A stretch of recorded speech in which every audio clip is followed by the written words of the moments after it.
Good afternoon. Thank y'all for coming today. Just, excited about this stretch ahead. Obviously, our only focus right now is South Florida. Going back on the road, how can we improve from our road game at Tulane, and a lot of little things that we feel like we can do better. And we'll definitely have to do that against a really good NCAA tournament team in South Florida. Just an update on Carly and also Myra. I know you mentioned she might be able to come back sometime in the early season. Yeah, I think we definitely thought that initially on Myra, but we're definitely, taking it day by day. And I still think from a report last week, maybe a little further out than what we initially had hoped for.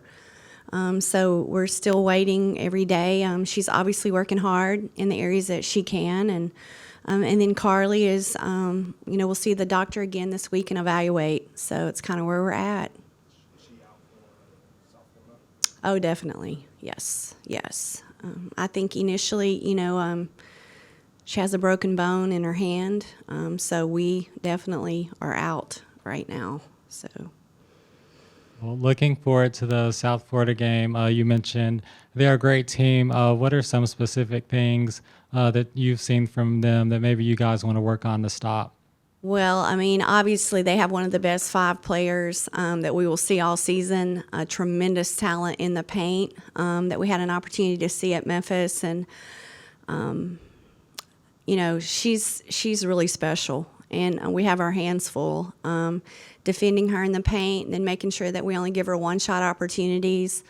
And then they're always, as usual, a really good, fundamentally sound. They do great with execution from their transition game of getting to the rim and shooting the 3. Like us, they like to play fast in transition and score early and often. And then they do a really good job of half-court execution. So, I think it all starts with their inside game, and then obviously they're really talented on the perimeter. So it will be one of the most talented teams that we play, if not in the preseason, along with, our 2 upcoming games here right after are going to be really, really difficult. So it's going to prepare us for the SEC, and we will definitely have to go and defend in transition and rebound better than we did at Tulane to give ourselves a chance, because I think South Florida's picked to win that league. It kind of sounds like you're describing some of the bigs that you're going to face in the SEC, especially Tennessee and South Carolina. Considering they're the class of the league currently, I think they're like the best top 2 rated teams in the polls. How important it is preparing for South Florida, like maybe you are playing one of those? I definitely think it depends on, as far as, I haven't had a lot of an opportunity to watch those yet. It's like night in and night out in the SEC. You have an Impact 5 player, and if not 1, 2 to 3. And so this is just a great opportunity for us to accept the challenge with our 5 spot, but it has to come down to great team defense. We have to have the ability to stop focusing on one and understand that our entire team will have to go down there and play great team defense. So it's a great, again, a lot of people don't want to play South Florida. A lot of people don't want to go there. I appreciate Jose and his staff for wanting to get this series going.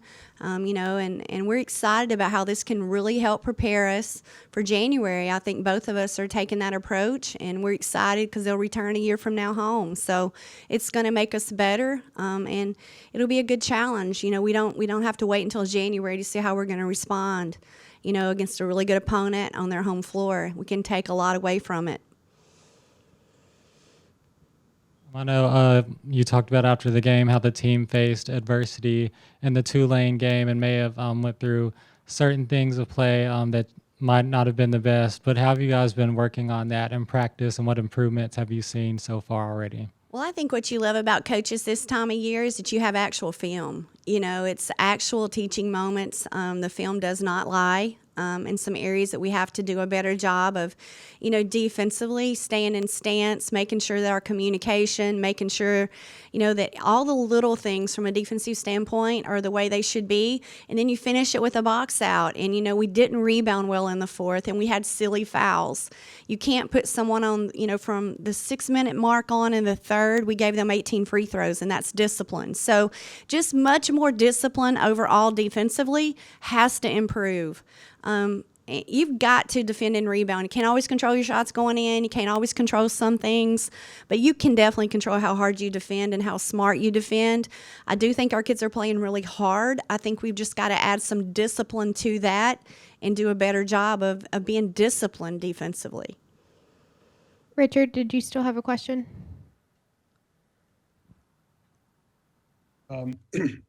You're going up a really good five man with South Florida. How do you motivate your bigs to play against such tough competition? You know, I think that's a great question. I'll see every day in practice. I think this group is motivated. You know, I think they're one group that if you look at every single day has really tried to get better. We've spent more time as of late in position play, position defense time. I'm really trying to get them to understand that, you know, if you continue to let people catch it over and over, that's really hard to defend, and it's where they catch it. And that's something that we've got to improve. We feel good about our depth at the 5. I've really liked Jada's work ethic and Gianna and Kyla. And I think together, no one has to bear the responsibility alone, but together they can do a really good job. And I feel like that Janice is doing a great job of developing them and working with them every day from film time to position time. Like I say, that falls on me too. We have to slow down, I think, in season sometimes as coaches and take time for position development and not just get caught up all day in team and 5-on-5, but slow down a little bit and divide things up and get back to some position work that maybe in the preseason we did. In the preseason, you kind of talked about how you were going to mix up some lineups. Is there a lineup outside, obviously, the starting lineup that you have liked so far? Yeah, you know, I honestly, we'll change our lineup at South Florida. I feel like based off this team and the scout and who we're playing, we're going to change the lineup at South Florida going into today. And it's not, to me, about who starts. It's about every minute that everyone gets. It's with all their heart, and they play really, really hard and really, really smart. And accept the fact that, you know, there are some different roles that each one of these kids coming in from their previous year, wherever they were, are going to have to be a little different for this team to be successful. We hope to see everybody back. I know it's going to be a minute. But November 27th, we need a great crowd in here. Sunday at 2 p.m. right after that Auburn kickoff. You know, on Saturday and the chance to celebrate 50th anniversary of Title IX. We would appreciate everybody coming out Sunday after church, bring some friends, and let's welcome this group back home. Thank you.